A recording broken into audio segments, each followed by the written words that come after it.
Est-ce encore notre football ? Quand une Coupe du Monde se déroule dans le désert, dans un pays d'une richesse inouïe, avec des problèmes de droits de l'homme, est la plus importante émission de CO2 par habitant au monde. This World Cup will simply be the best World Cup ever.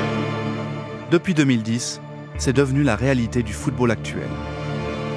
The 2022 FIFA World Cup is Qatar. Comment en est-on arrivé là ? Comment le Qatar s'y est-il pris ? Ces derniers mois, nous avons mené des recherches approfondies sur ces questions. Nous, c'est-à-dire Jenny, journaliste et présentatrice à la SRF, et moi-même, Yacine, féru de football et présentateur à la RTS, sans oublier notre producteur Christophe, journaliste à la SRF. Nous avons été soutenus par une équipe de recherche nationale de la SRF, de la RTS et de la RSI. Ensemble, nous avons tenté d'en savoir plus.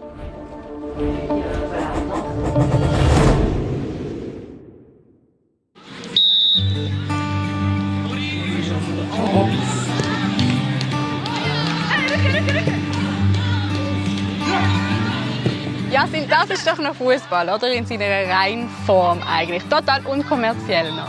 Oui. Tu sais pourquoi c'est pas commercial? Parce qu'ils jouent mal. Ces gens sont nuls. Ja gut, aber du weißt, was ich meine. Es geht um die Stimmung, oder? Um die Euphorie. Oui, je comprends, mais j'adorerais aller jouer, mais je me réjouis tellement de la Coupe du Monde et de la Ligue des Champions. J'ai envie de voir du beau foot, aller la regarder.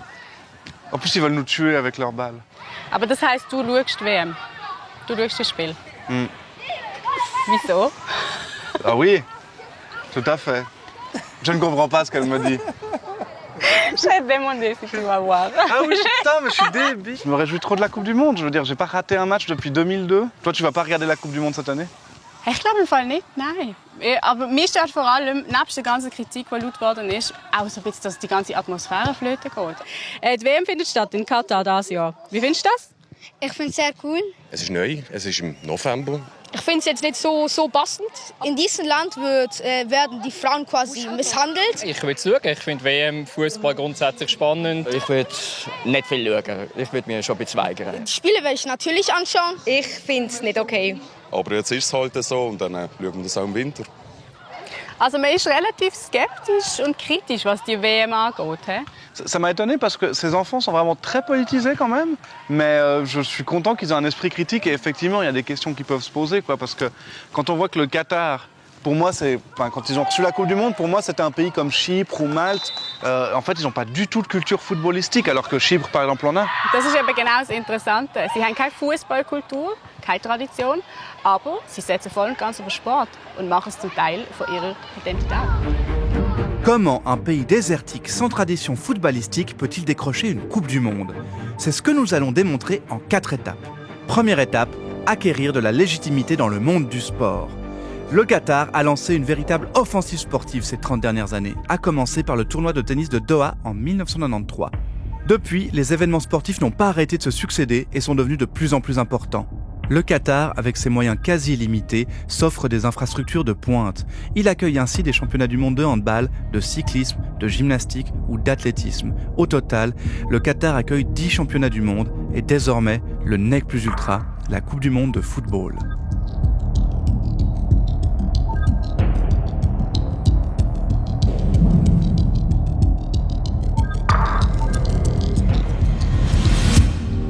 Bon, le Qatar, c'est pas que les événements sportifs, c'est aussi une autre forme d'investissement dans le sport avec par exemple des partenariats de prestige en devenant notamment propriétaire du Paris Saint-Germain ou alors en devenant un gros sponsor du Bayern Munich, ce qui leur permet de s'afficher sur la scène internationale au bras un peu des plus grands clubs européens. Et l'autre truc, c'est l'Académie Aspire près de Doha, qui est une des plus grandes académies sportives au monde. Regardez, c'est juste impressionnant. Tous les meilleurs jeunes sportifs du monde viennent là, toutes les plus grandes équipes, tous les plus grands athlètes. Et en fait, ça fait de Doha ou du Qatar une espèce de capitale mondiale du sport. Cependant, personne ne souhaite en parler. Nous avons contacté plusieurs footballeurs qui ont joué au Qatar, en vain. Ich finde es irgendwie recht absurd und auch recht befremdlich, dass ein Land wie Katar, das ja auf den ersten Blick jetzt nicht eine wahnsinnige Sporttradition hat, jetzt plötzlich so einen krassen Fokus auf den Sport legt. Und ich will jetzt herausfinden, was ist eigentlich die Motivation dahinter. Jenny et Christophe mettent le cap sur Berne. Là-bas, à l'université, Laura Rovitz étudie la région du Golfe, en particulier le Qatar. Sport bietet die Gelegenheit für Katar, sich ein sehr positives und fortschrittliches, modernes Image zu geben. Oder es spielt in Katars nationale Erzählung sehr gut rein, so einen eigenen Entwicklungsweg zu gehen, sehr stark Visionen zu haben, einem gewissen Fortschritt zu folgen. Und da bietet Sport die Möglichkeit, genau diese Erzählung zu stärken und nach außen zu verkaufen. Aber ist es nicht irgendwie absurd, also wenn man so probiert, aus dem Nichts eigentlich eine Identität zu erschaffen, die eigentlich nichts mit der eigenen Geschichte zu tun hat? Also es ist nicht so, dass Katar keine eigenen Sporttraditionen hätte. Also es gibt verschiedene aus der Tradition entlehnte Sportarten.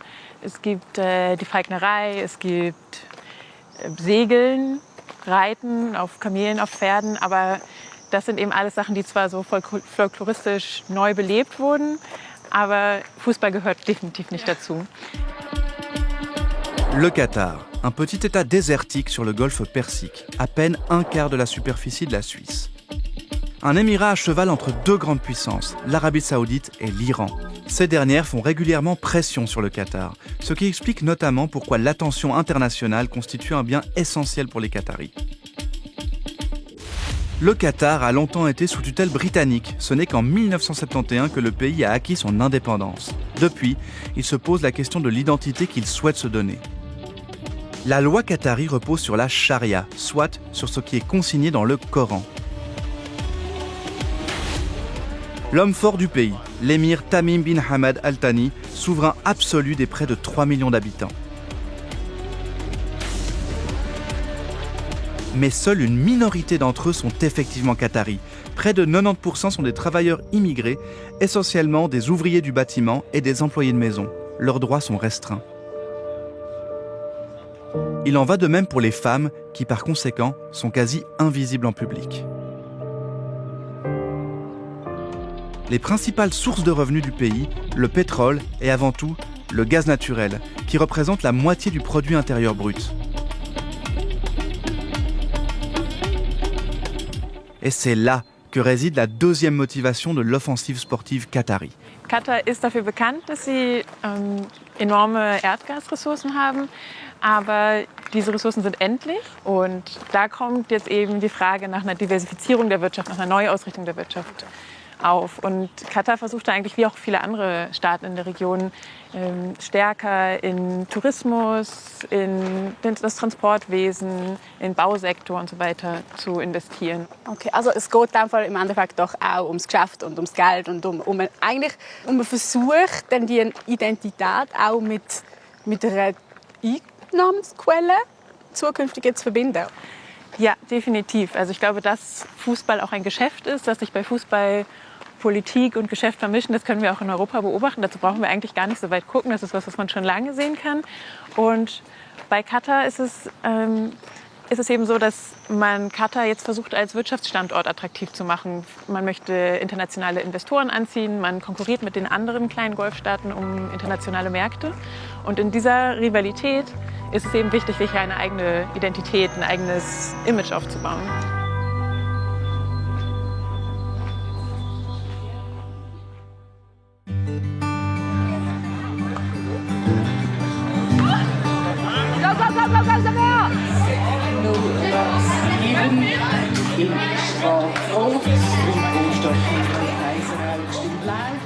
Also nachdenken macht es jetzt auch ein bisschen mehr Sinn, oder? Wieso Katar möchte Austragungsort sein von der Fußball-Weltmeisterschaft. C'était vraiment intéressant. Et t'as fait du super travail. Mais par contre, j'avoue que je comprends toujours pas comment une organisation a pu donner la Coupe du Monde au Qatar. Ja, parce qu'ils ont vraiment dû trouver quelqu'un qui a voulu le faire, quoi. Enfin, ah mais oui, la FIFA. Deuxième étape vers la Coupe du Monde, trouver un partenaire coopératif. La FIFA, une association à but non lucratif fondée en 1904 par une poignée de pays européens. Très vite, le siège social s'installe à Zurich. Pendant longtemps, la FIFA fonctionne comme une PME avec quelques employés seulement. La FIFA Zurich, bonjour. Je voudrais bien parler à Monsieur Cagnon, s'il vous plaît. La FIFA ne devient une véritable fédération mondiale qu'à partir des années 70. Un certain Sepp Blatter sillonne l'Afrique en promoteur du développement par le foot. Plus de membres, plus d'argent, la FIFA change de dimension. Sa principale source de revenus, la Coupe du Monde masculine. Elle se remplit ainsi les poches en vendant les droits télévisuels aux 4 coins du monde.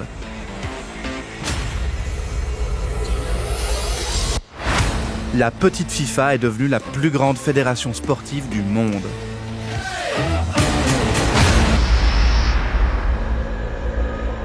Aujourd'hui, la FIFA est constituée de 211 associations membres réparties en 6 fédérations continentales. En fonction de leur taille, elles y délèguent un nombre variable de membres au Conseil de la FIFA, qui est aujourd'hui l'organe le plus important de l'association. Pour avoir son mot à dire dans le football mondial, il faut y avoir du poids. Jusqu'en 2016, cet organe s'appelait encore Comité exécutif de la FIFA et était plus petit. 24 hommes qui prenaient les décisions cruciales du football mondial, notamment le lieu d'organisation de la Coupe du Monde, le cœur du pouvoir en somme. Pour comprendre comment fonctionnait ce comité, il faut s'intéresser à l'homme qui l'a marqué pendant 17 ans en tant que président.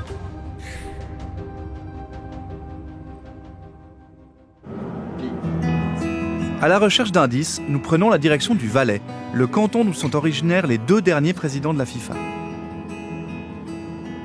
Je suis en compagnie de Ludovic Rocky, journaliste à la RTS. Il connaît bien la FIFA et a consacré un documentaire au sujet de Blatter et d'Infantino.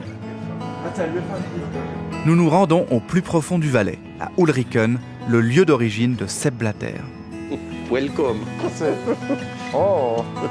Les ancêtres de Blatter y ont vécu, mais lui-même jamais.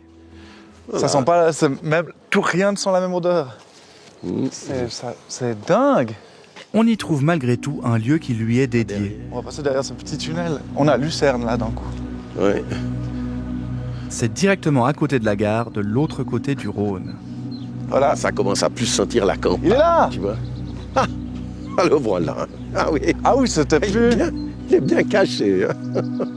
Il y a une petite tribune, tu vois, il y a les restes de la gloire. Il y avait une petite tribune quand même. C'est fou. J'imaginais vraiment un stade, je crois. J'imaginais pas juste un petit terrain. Ça commence bien. Ah. Non, c'est froid, j'ai froid aux pieds. Ah. C'est fou. Donc, ils l'ont fait citoyen d'honneur quand il a été élu président de la FIFA en 1998. Et en le faisant citoyen d'honneur, ils ont dit, et on va faire un tournoi Sepp Blatter chaque année. Et puis très vite, visiblement, le Sepp Blatter qui a le sens de la com, il en a fait un événement. Au début, je crois qu'il y avait 50 personnes. À la fin, il y en avait 1000. Qui arrivait en hélicoptère, tu vois, à fond de la vallée de Conches. Et il a réussi à en faire même un truc à retentissement international. C'est le fameux tournoi Sepp Blatter d'Ulriken. Ces images d'archives illustrent bien comment fonctionnait l'univers du football de Blatter. Sepp, entouré de personnalités du football national et international, amené dans son au Valais.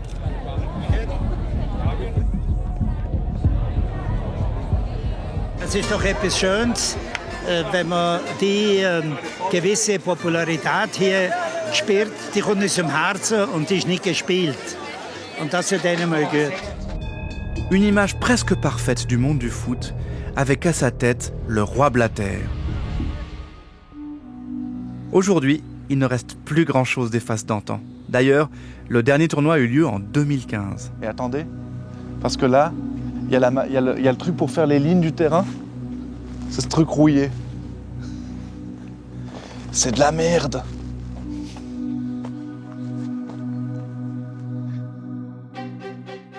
Sepp Blatter, un homme qui aime avoir les gens proches de lui, parfois même trop proches.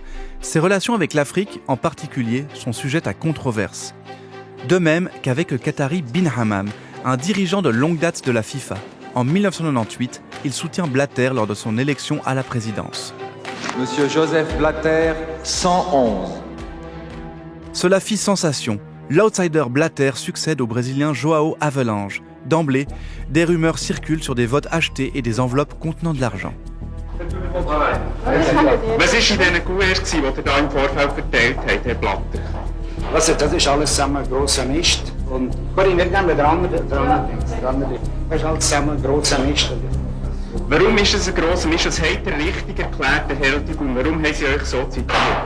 Ces pots de vin n'ont jamais été prouvés, mais de généreuses donations ont été faites à des dirigeants du football africain.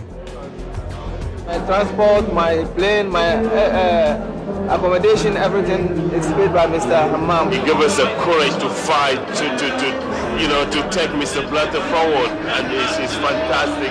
Did you get any promises in case you vote for Blatter? Yes. What promises were these? He promises us money. Who promised you? Ben Hammam. Afrika. Blatter règne désormais sur la fédération sportive la plus puissante du monde, mais il continue à soigner son image de modeste montagnard. Un enfant d'ouvrier élevé dans le catholicisme et dans des conditions très modestes. Dambrüff, im ersten Stock, hat mein Großpapa gewohnt, die ganze Familie. Kein Badzimmer, das Wasser nur in der Küche. En tant que footballeur, il accède tout de même à la première ligue, mais sa carrière, il la fera surtout à l'écart des terrains. Il devient colonel et se lance dans le business du sport après des études en économie et en politique. Il se marie 3 fois et divorce autant de fois. Ich würde sagen, meine Verlobte oder meine Verlobte ist die FIFA. Ja? Et en tant que président, il fait de sa fiancée ce qu'elle est aujourd'hui, une entreprise qui pèse des milliards.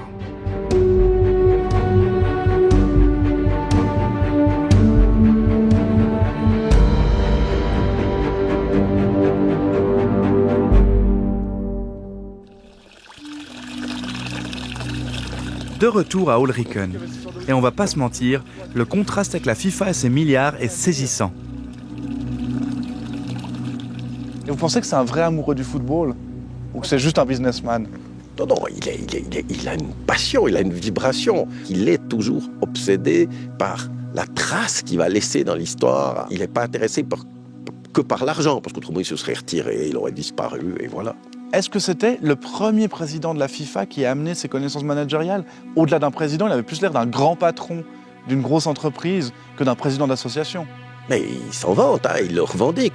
Quand vous le rencontrez, moi en interview, par exemple, quand on l'interrogeait sur le bonus de plus de 10 millions qu'il a empoché après la Coupe du Monde en Afrique du Sud, il dit que ça c'était une récompense qu'il n'a pas décidé lui, parce que ça avait été fort et que ça a bien marché. Et puis il ajoute, mais quand une entreprise est aussi prospère, comme il dit, dans l'économie privée, dans une vraie multinationale, les actionnaires m'auraient couvert d'or.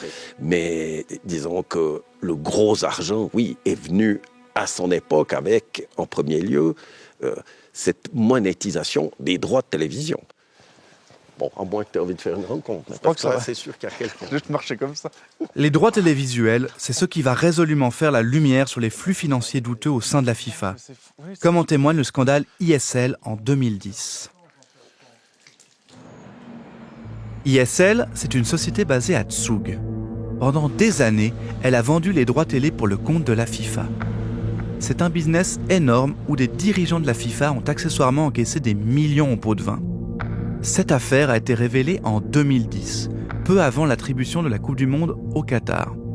Et sur le banc des accusés se trouvaient 2 membres du comité exécutif de la FIFA qu'il faut retenir. Nicolas Leos, du Paraguay, et Ricardo Teixeira, du Brésil. Et ça, Blatter le savait.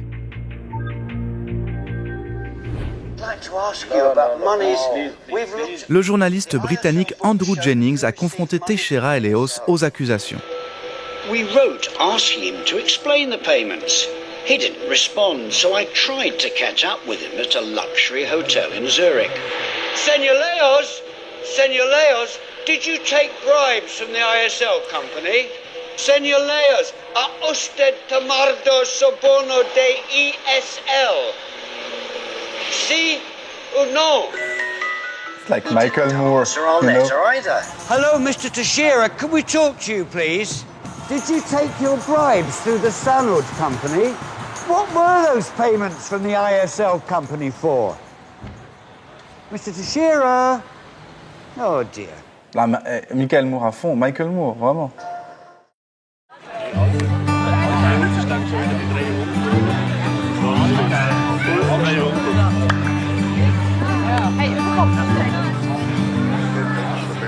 Also wir haben auf der einen Seite Katar, die die WM unbedingt will, auf der anderen Seite die FIFA mit korrupten Tendenzen, eigentlich der Perfect Match, oder?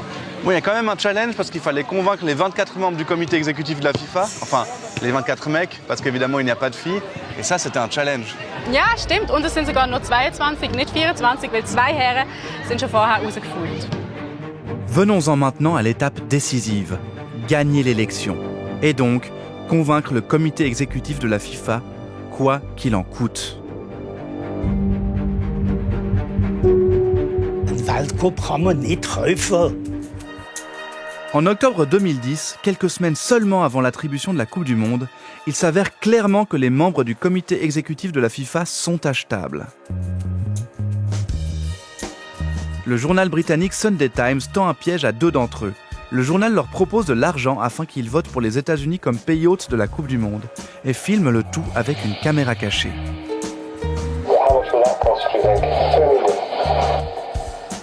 Reynald Temari de Tahiti demande de l'argent pour une académie de football en échange de sa voix.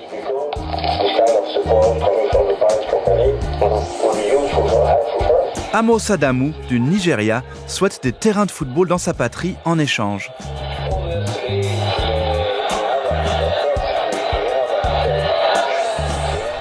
But football is a game. And in this game of football, you have the good players and you have the bad players. Les 2 bad players sont suspendus. Le puissant comité exécutif rapetisse à 22 membres juste avant l'attribution de la Coupe du Monde. Weltcup wird nicht gekauft. Der Weltcup wird nicht gekauft. Et si c'était le cas? Le 2 décembre 2010 à Zurich, le jour de l'élection. L'attribution de la Coupe du Monde 2022. 5 candidats sont en lice. Le Qatar, les États-Unis, la Corée du Sud, l'Australie et le Japon, avec pour grands favoris les USA.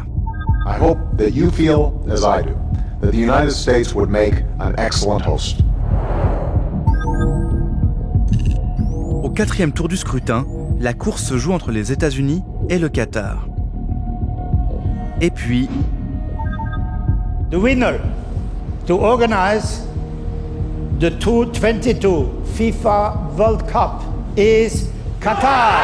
Katar, das ist natürlich eine Riesenüberraschung. Le Qatar gagne par 14 voix contre 8. Une telle surprise que très vite émergent des soupçons de corruption. Dans le viseur, les 3 voix de Ricardo Teixeira, Nicolas Leos et Giulio Grandona. Teixeira et Leos, nous les connaissons déjà du scandale ISL. Bien que Blatter savait qu'ils étaient corrompus, ils ont pu participer au scrutin. Ah voilà, c'est ça. Le soupçon de voix achetées en faveur du Qatar sera révélé 7 ans plus tard. Devant un tribunal américain, un vendeur de droits télévisuels argentin relate en détail les pots de vin que les 3 auraient perçus. À l'époque, cette déclaration passe pratiquement inaperçue. Pour 2 d'entre eux, cela n'aura aucune conséquence, puisque Grandona et Leos décèdent durant cette période. Il en va autrement pour Teixeira. Ce dernier est suspendu à vie de toute activité footballistique par la commission d'éthique de la FIFA et condamné à une amende d'1 million de francs, notamment sur la base des déclarations du témoin clé. La commission d'éthique de la FIFA juge donc crédible le témoignage sur l'affaire de corruption du Qatar. Grandona, Teixeira, Leos, ces 3 voix suspectes sont décisives. Si le vote avait été de 11 contre 11, la décision finale serait revenue au président de la FIFA, soit Sepp Blatter. Et celui-ci affirme avoir soutenu les États-Unis. Une Coupe du Monde achetée? Qu'en dit la FIFA? Grüezi, grüezi, dürfen wir reinkommen? Ja, klar. Hallo, hoi. Hans-Jürg Zumstein est le responsable de notre groupe de recherche et a tenté d'obtenir une réponse de la FIFA.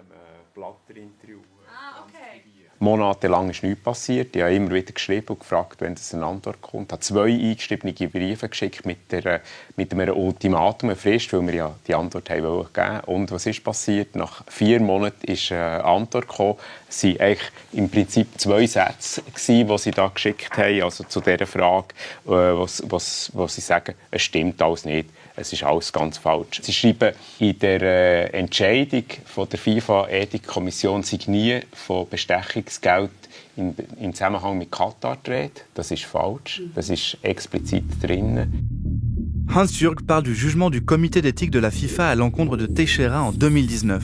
Les pots de vin y sont explicitement mentionnés.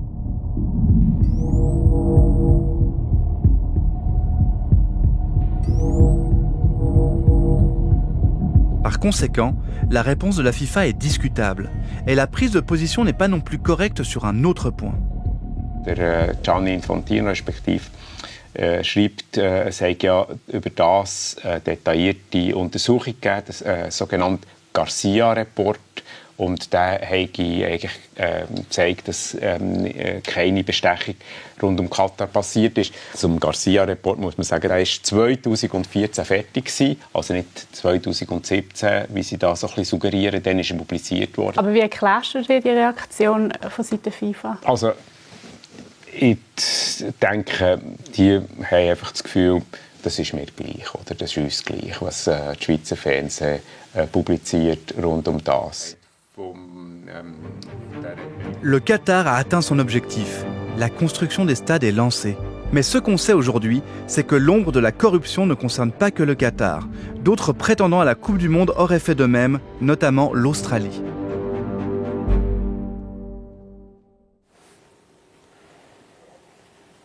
Ich habe jetzt gerade ein Gespräch mit Bonita Mercedes. Sie ist Whistleblowerin aus Australien und ist ursprünglich einmal Teil vom Bewerbungskomitee von Australien.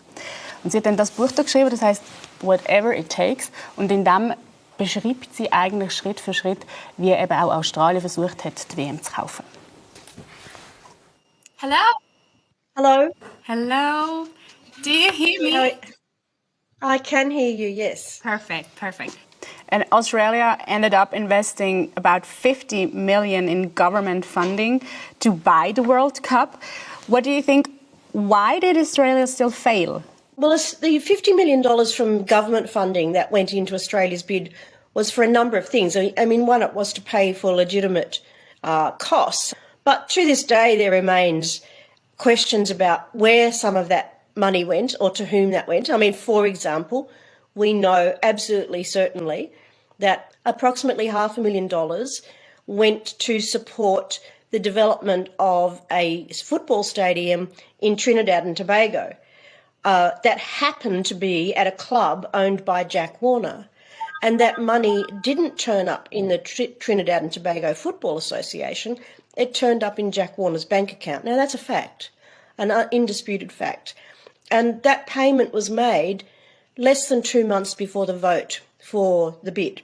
And so you have to ask the question, why would we do that? It was because Jack Warner was a voter. What money exactly was given to whom in the process of Australia trying to buy the World Cup? Australia handed out approximately that we know of, $10 million to various parties. One was the $500,000 that ended up in Jack Warner's personal bank account. Another was $4 million to Oceania for a range of programs associated with getting young people to play more sport within the Oceania Confederation. In itself, a good objective, but it was only done because there was a bid on. And then the third one was $5 million, which went to the Asian Football Confederation for unspecified development projects. Again, that may have been for very good reasons, but it was only done because we were bidding. So would you say it was kind of a corruption battle that Australia got in? So was there an alternative to being corrupt and to this bidding war to get the World Cup back then? In terms of 2018, 2022, there wasn't an alternative. Ja, das ist spannend gewesen, Abschluss. Weil alle reden die ganze Zeit über Korruption oder in Verbindung mit Katar und stellen es dar, als wäre es etwas wahnsinnig Spezielles jetzt in diesem Einzelfall. Und Bonita Merciades bestätigt eigentlich, hey, nein, im Fall das Problem, das besteht schon seit Jahren, seit Jahrzehnten und ist sogar dankbar dafür, dass jetzt eben endlich die Aufmerksamkeit darauf gelenkt wird. Aujourd'hui, on connaît mieux l'étendue de la corruption dans le cercle plus intime de la FIFA. Verzichtet nach Korruptionsvorwürfen auf eine erneute Wiederwahl. Ces documents dressent la liste des 24 hommes formant jadis le comité exécutif. 79 Millionen US-Dollar Strafe. Le plus sidérant, c'est que sur ces 24 dirigeants, 18 ont été soit mis en examen pour corruption, soit suspendus pour des affaires douteuses.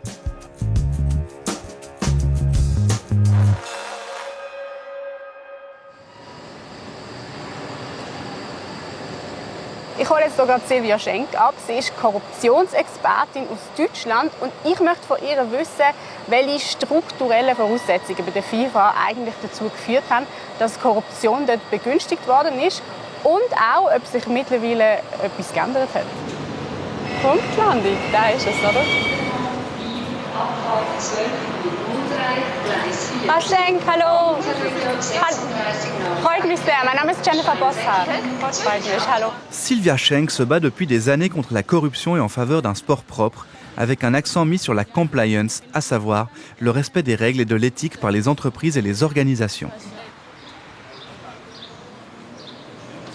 Bonita Merciades hat gesagt, es gab damals, 2010, keine Alternative zur Korruption. Ist das heute anders?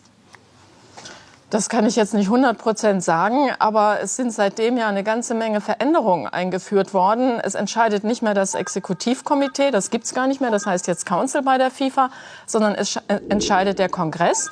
Das heißt, es entscheidet eine viel größere Personengruppe. Da wird es dann schon schwieriger, wie man die beeinflussen kann, durch was auch immer.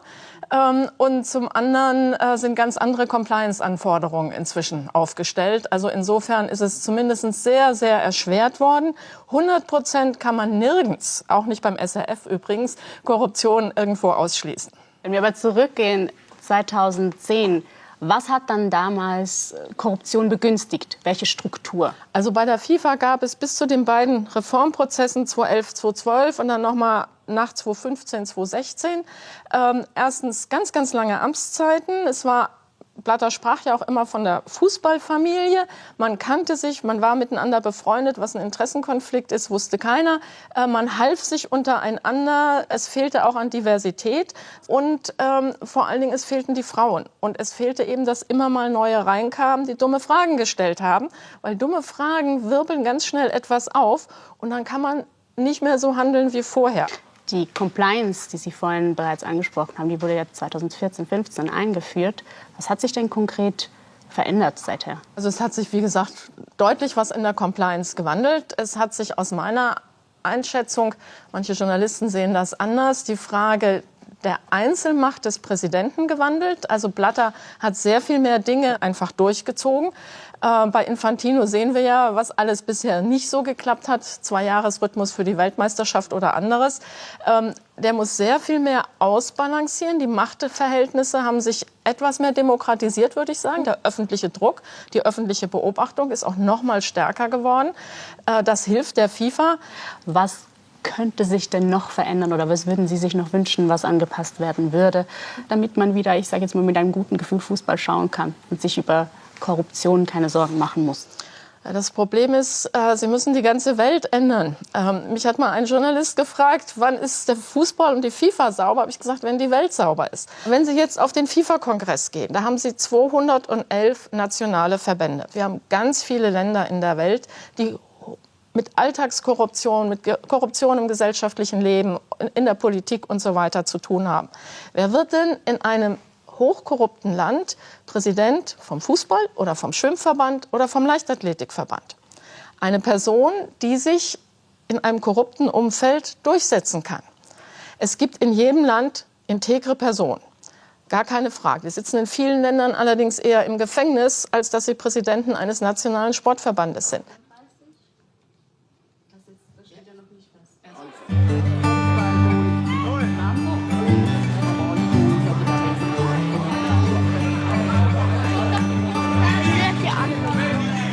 Ja, bei der FIFA hat man reagiert und Anpassungen vorgenommen. Man kann davon ausgehen, dass so eine Abstimmung wie damals im 2010 heute so wahrscheinlich nicht mehr möglich wäre. Oui, et puis le truc super impressionnant, c'est que le Qatar a réussi son coup, du coup, puisqu'ils ont eu la Coupe du Monde. Mais maintenant, ce qui est compliqué, c'est qu'en fait, tout le monde voit leurs défauts, tout le monde voit les problèmes de droits de l'homme, les problèmes sur la condition des femmes, les problèmes d'écologie, juste du mondial. Es ist ja ganz viel Kritik laut worden, jetzt rund die WM in Katar. Was hast du da mitgekriegt? Ja, also einiges, eben der Aufbau der gesamten WM in Katar. Ich habe nur mitbekommen, dass der Stadionbau dort, glaube auch Tote gegeben hat. In Katar ist es halt sehr, sehr, sehr heiß. Da mussten die Arbeiter einfach durcharbeiten. Also es ist ein Witz, dass man das an so Orten macht. Für mich ein bisschen fragwürdig, ob das wirklich sinnig ist. Et donc maintenant la question c'est comment tu gères ça en fait? Etwas, was man relativ schnell gemacht hat, ist, dass man die WM verschoben hat vom Sommer in den Winter wegen dem Klima. Aber bis zum Turnierstart hat dann doch noch einiges mehr müssen passieren. La dernière étape est peut-être la plus délicate, parce que les critiques à l'égard de cette Coupe du Monde sont gigantesques, entre les conditions de travail des ouvriers et l'impact écologique de la compétition. Il s'agit à présent de contrer les attaques et de se présenter sous le meilleur jour possible. Pour y parvenir, le Qatar a lancé une stratégie de relations publiques, notamment par l'intermédiaire d'une agence d'influence.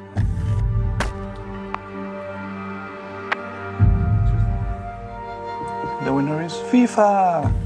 C'est drôle de lire les posts qui ont l'air un peu spontanés d'influenceurs, alors qu'en fait, ils ont été payés par la FIFA ou par le Qatar ou par des agences de com pour un peu faire de la pub.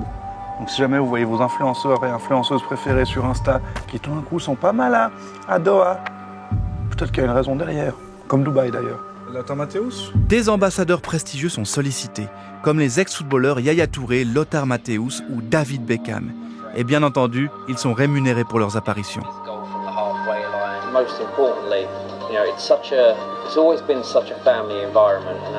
Il n'est pas du tout adapté au Qatar, mais c'est un environnement familial. On est bien.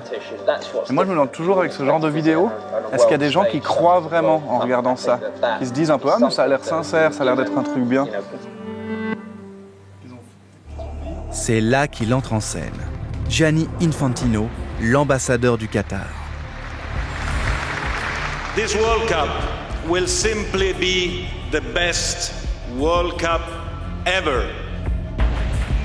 Il est le plus fervent défenseur de cette Coupe du Monde.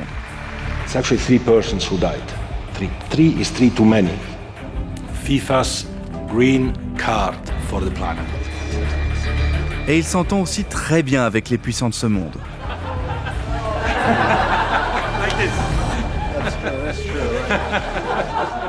Même s'il ne vient pas forcément de ce milieu.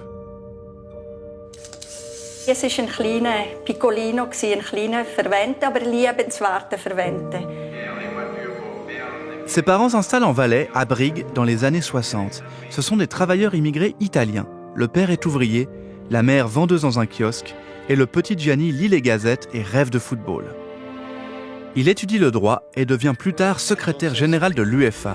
Enfin, en 2016, il accède à la tête de la FIFA. Total de votes valables recueillis par Gianni, 115. Ouf!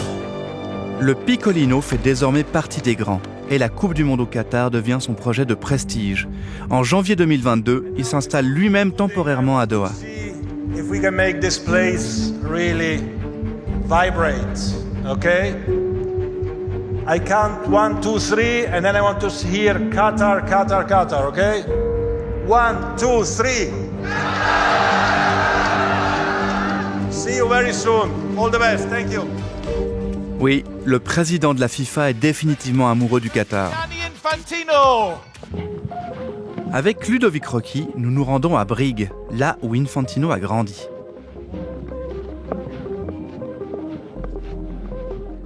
Ça, c'est la maison où il a grandi. Enfin, la maison n'existe plus. hein, parce que c'est un quartier un peu popu maintenant. Et là, c'est plutôt chicos, en vrai. Et visiblement, ce jardin, c'est l'endroit où il habitait avant. En fait, c'est intéressant parce que c'est pas vraiment le même background que ce qu'on a vu avant à Oerlikon. Mais c'est charmant. Gianni Infantino n'a pas spécialement d'attache avec ce canton du Valais. L'approche, disons, visiblement, hein, qu'il a est très business, décomplexée, mondialisée. Il a l'air un peu plus caviar et moins pique-nique que Blatter, je ne sais pas comment dire. Mais n'oubliez pas que, mais si vous rencontrez la famille Infantino, ils vous diront à quel point ils sont modestes, c'est la pizza, et c'est vrai, c'est des origines modestes. C'est fou, ça, c'est presque devenu un ambassadeur du Qatar sur la scène internationale, ça c'est fou. Alors, c'est analysé de diverses manières. Oui. Au niveau privé ou des intérêts qu'il peut trouver à être là-bas, on ne sait pas trop, c'est sa vie privée, mais au fond, il remonte le courant, il veut assurer maintenant la réussite visiblement commerciale, politique, ça on ne sait pas, de ce mondial au Qatar. Donc ça c'est l'ère Infantino, et ça fait un peu bizarre, on est là à Brigue, mais sa famille qui sont encore ici, mais la relation... On sent que c'est pas... Non, on a changé d'époque, clairement. Ça va pas du tout. Pourquoi je suis là ? Infantino fait la promotion de cette Coupe du Monde à tout bout de champ et en souligne le potentiel pour toute la région du Golfe. L'une de ses promesses est que la Coupe du Monde au Qatar sera entièrement neutre en carbone, grâce à des émissions réduites, des stades éco-énergétiques et des trajets de transport courts. Les émissions inévitables seront compensées. La FIFA ne se lasse jamais de souligner combien elle fait pour le climat. This is a critical moment. Dans son rapport sur le climat, elle calcule le niveau prévisionnel des émissions de CO2. Mais chose étrange, seul un des 8 stades est réellement pris en compte. Dans les infrastructures, ils ont compté que le stade Ras Abou Aboud, ce qui est un peu bizarre parce qu'ils estiment que c'est le seul qui a été construit pour la Coupe du Monde et qui sera démantelé après, ce qui du coup n'a pas de sens parce que la plupart des stades ont été construits dans le contexte de la Coupe du Monde au Qatar. On va aller un peu enquêter là-dessus parce que ça nous semble un peu bizarre. Le professeur Martin Müller de l'Université de Lausanne est expert sur la durabilité des événements d'envergure. Que pense-t-il de ce calcul de la FIFA ?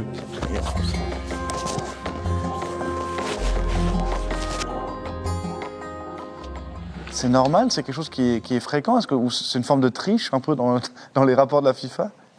Et donc ce que la FIFA fait dans ce rapport, en fait, c'est de tenir compte que de la période d'utilisation de ces stades pendant les matchs. Donc pour moi, c'est problématique parce que ces stades ont été construits spécifiquement pour la Coupe du Monde et c'est pas du tout sûr en fait qu'ils auront une utilisation après coup qui est vraiment durable, long terme, efficace aussi. La FIFA a beaucoup vendu le fait que c'était peut-être la première Coupe du Monde qui a un bilan carbone neutre. C'est vrai ? Est-ce que c'est possible ? Est-ce que des événements comme ça peuvent avoir un bilan carbone neutre ? C'est qu'il faut savoir que le terme carbone neutre en carbone, est devenu un terme de marketing en fait aujourd'hui. Ce que ça veut dire à la base, c'est juste que l'entreprise qui utilise ce terme est prête à payer en fait pour compenser les émissions de CO2. Et ce qui est problématique avec cette approche, c'est que en fait la compensation met beaucoup de temps à vraiment être réalisée. On n'a pas le temps en fait de attendre jusqu'à, par exemple, les arbres qui seront plantés ont une taille où ils peuvent vraiment compenser du CO2. Et moi, je suis surpris en fait qu'ils ne réclament pas d'être positif en carbone, positif pour le climat, parce qu'il faudrait juste rajouter un petit plus de compensation pour... un arbre de plus. Un arbre de plus pour surcompenser. La neutralité climatique serait donc atteinte grâce aux compensations, et ce, bien que les émissions liées à une Coupe du Monde n'aient jamais été plus élevées qu'au Qatar. 3,6 millions de tonnes de CO2, selon un calcul conservateur. Cela équivaut quasiment aux émissions annuelles de la Suisse. L'un des principaux problèmes réside dans le choix même du Qatar comme hôte de la Coupe du Monde. Il n'y a pas de bassin de spectateurs local en fait. Et donc tous les spectateurs, presque tous les spectateurs qui vont être dans les stades vont arriver en avion. Et c'est comme ça qu'il s'explique vraiment aussi cette empreinte carbone assez massive. Est-ce qu'on est dans un cas de greenwashing là, avec la FIFA et puis la Coupe du Monde ? Donc pour le greenwashing, il faut deux choses à mon sens. Il faut prétendre à être plus durable qu'on n'est pas vraiment, et ça c'est certainement le cas. La deuxième chose, c'est aussi qu'on doit être conscient qu'on fait ça. On fait ça consciemment. Et moi personnellement, je vois pas ça du tout. Merci beaucoup. Ce document est un échange de mails avec la FIFA parce qu'on les a interrogés sur le bilan carbone de la Coupe du Monde 2022 et ils nous ont répondu en 3 points. D'abord en nous indiquant tout simplement que les stades étaient construits sur le long terme au Qatar et que du coup, le deuxième, c'est qu'en fait, ils sont pas là pour juste planter des arbres à chaque hectotonne de gaz carbonique émis, mais que en fait, ils sont en train de faire des vraies mesures grâce à un portfolio d'émissions de CO2. Et la troisième question qu'on leur a posée, parce que ce que vous venez de dire, ça vous fait vous poser la question évidemment de est-ce que ce serait pas du greenwashing? Et là, en fait, ils disent qu'ils sont extrêmement conscients de leur propre bilan CO2, de leur propre bilan carbone, et que du coup, ils agissent en conséquence pour de vrai. Voilà la réponse de la FIFA. Bon, on va pas se mentir, ils sont plutôt créatifs pour se justifier concernant leur bilan carbone, mais ça devient quand même un poil plus compliqué quand on s'intéresse en détail aux sites de construction des stades. L'autre grand point noir, les conditions de travail sur les chantiers des stades. Lacunes en matière de sécurité, décès et conditions d'hébergement inhumaines. Les organisations de défense des droits de l'homme font état de travail forcé et d'exploitation.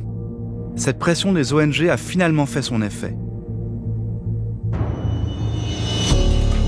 La FIFA édicte une politique des droits de l'homme. Les dispositions de protection sont adaptées sur les chantiers. Le Qatar réforme son droit du travail et introduit un salaire minimal pour les travailleurs immigrés, ceci pour la première fois dans la région. Même le système dit de la kafala est officiellement aboli en 2020, un système où les employés sont quasiment esclaves de leurs employeurs. Des mesures visant à améliorer la situation des travailleurs et à redorer le blason du pays, bien entendu. Mais les choses ont-elles concrètement changé sur les chantiers des stades? Wir treffen jetzt Robert Schwitter. Er war über 40 Jahre lang Bauinspektor und hat unter anderem eben auch in Katar die Stadionbaustellen inspiziert. Und wenn mir jemand etwas über die Bedingungen sagen kann, dann ist es er. Nous rencontrons Robert Schwitter dans son fief, un chantier dans les environs de Zurich. Den Schiele in dem Fall und den Helm, oder? Richtig. Oder ich. Das ist aber ein grosses 39, das ich hier verwischt habe. Depuis 2017, il s'est rendu plusieurs fois au Qatar dans des groupes d'inspecteurs internationaux. Sagst du, wenn Sie jetzt die Baustelle sehen hier, und Sie vergleichen das mit Katar, was fällt Ihnen auf? Klein. Klein und Klar. Die Arbeiter sind warm angelegt. Ja. In Katar ist natürlich eben wärmer, aber sonst fast gleich. Und ich war auch überrascht eben von der Ordnung auf der Baustelle. Aber mal hier reinlaufen vielleicht, Ja. also mal in der Baustelle rein. Also Herr Schwitter, Sie haben gesagt, Sie sind überrascht gewesen, als Sie das erste Mal auf Katar sind, auf so einer Baustelle. Positiv überrascht. Positiv überrascht. Ja, alle Leute hatten super Überkleider, alle hatten Helme, alle hatten Sicherheitsschuhe. Alles, eben auch das Trennsystem vom Küder. Überall Toiletten, überall Wasserbehälter. Ich denke, eben, vom Fernsehen her hat man ganz anderes Zeug gesehen. Aber etwas, was ja ist, die Inspektionen, die Sie gemacht haben, die sind ja angekündigt gewesen. Also die Leute Ja. haben ja gewusst, dass sie kommen. Richtig. Haben Sie nie den Eindruck gehabt, ja, das haben die jetzt hier schnell schön hergerichtet? Das kann man nicht. Die Erfahrung zeigt mir, die müssen das leben. Weil das nur schnell hinmachen, so, das geht nicht. Da wird man sofort sehen, dass, wenn es nur schaugespielert ist. Also das heisst, man hätte sie nicht täuschen können. Nein, ganz sicher nicht machen, wo man muss ausführen muss. Sie sind ja dabei gewesen auf der Baustelle. Sind Sie auch dabei gewesen, wenn Sie zum Beispiel zu Mittag gemacht haben? Oder sind Sie in der Unterkunft dabei gewesen? Auch alles. Und was haben Sie dort für einen Eindruck erhalten? Das Essen, in meinen Augen, war sehr gut. Vielfältig. Aber weil es verschiedene Kulturen hatten, hat es auch verschiedene Küchen gegeben. Es hat für Inder hat es etwas Spezielles gegeben, für Pakistani. Und dann hat es Veganer gehabt. Die Unterkünfte sind je nach Qualifikation und Höhe hat es Viererzimmer oder Zweierzimmer, und Einzelzimmer, aber auch Duschen und so. der auch regelmäßig gereinigt worden ist. Man kann sagen, es ist fast wie auf dem Schweizer Grossbaustellen, oder? 2017 haben die Inspektionen erst stattfinden. Da kann man ja sagen, okay, man hat einfach alles in Ordnung gebracht, bevor man sie überhaupt auf die Baustelle geschaut hat. Das ist möglich, ja. Ja. Das ist gut möglich, ja.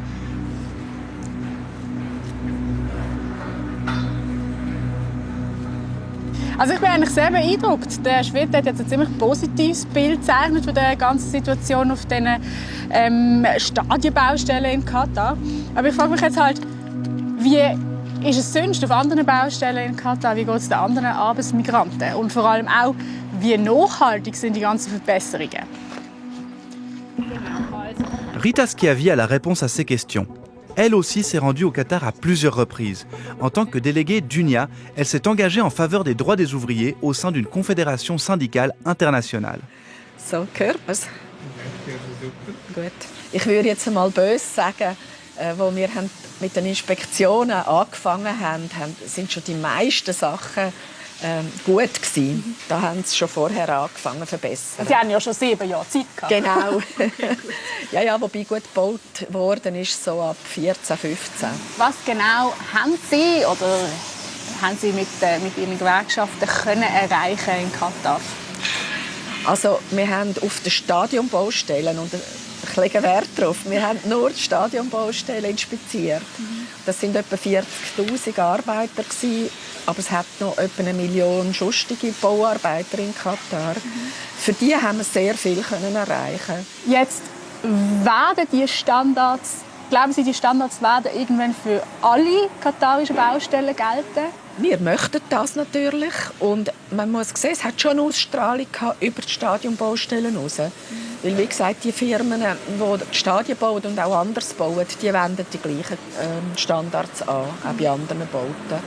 Also da denken wir schon, dass es schon bereits gewirkt hat über die Stadionbaustellen raus. Aber es muss noch weitergehen. Es gibt immer noch natürlich Baustellen, die längst nicht die Standards haben. Haben Sie Angst, dass wenn die WM vorbei ist, dass man dann auch ein bisschen nachlässiger wird, was die Umsetzung von den neuen Arbeitsrechten angeht? Klar, diese Angst haben wir und ich denke, die ist berechtigt. Und im Moment geht es uns vor allem darum, man muss sehen, sie haben wirklich jetzt auch das Arbeitsrecht positiv angepasst. Aber das ist noch nicht überall implementiert.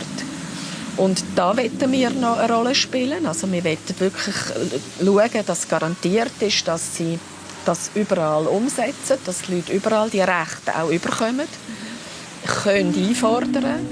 Ja, gut, es ist kalt, genau. Les dires de Rita Schiavi sont confirmés par Amnesty International, pour qui les choses ont aussi beaucoup évolué, notamment sur les chantiers des stades. Mais l'ONG souligne que la situation demeure cependant précaire pour la majeure partie des travailleurs immigrés, étant donné que les réformes ne sont pas intégralement mises en œuvre. Die Frage, die jetzt halt offen ist, was passiert nach der WM mit diesen ganzen Verbesserungen?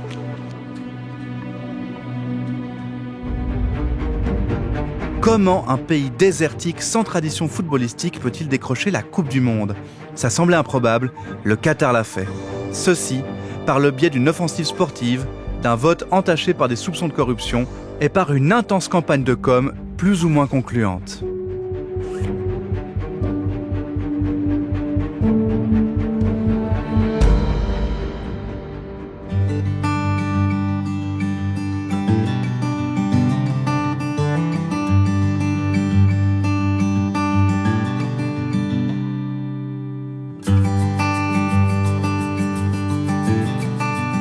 Yasin, was bleibt? Die Weltmeisterschaft steht kurz bevor. Bah, il reste le jeu, quoi. Il reste le sport. Et ça, c'est ce qui est merveilleux. Quand on voit les gens qui jouent là, bah, c'est ce qu'on a envie de voir. Moi, j'ai juste envie de les rejoindre. Mais en même temps, c'est triste de se dire que, comme un peu tous les trucs d'entertainment, dès qu'il y a des enjeux essentiels, bah, en fait, il y a l'argent qui prend une place folle. Et puis, ça salit un peu l'image qu'on peut avoir de ce sport. Mais après, moi, je sais que j'aimerais toujours le foot, mais ça me rend un peu triste. Aber das finde ich aber genau spannend, oder? Das Spiel ist so viel stärker als jegliche Moral und jegliche Ethik, oder?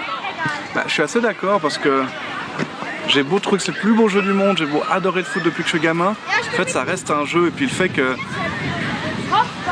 y ait eu des tels scandales, bref, c'est inacceptable. Et puis même si ça a pu mettre cette région sur la carte et peut-être même améliorer la situation au Qatar, Eben, es ist nicht einfach, ein finales Urteil zu fällen. Es ist nicht nur gut oder nur schlecht.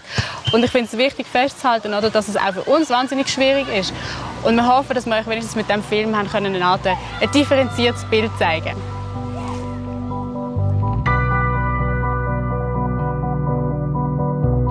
Écoutez, si vous avez des questions, des commentaires à faire, n'hésitez pas, il y a toute une section que vous pouvez écrire, ça s'appelle les commentaires.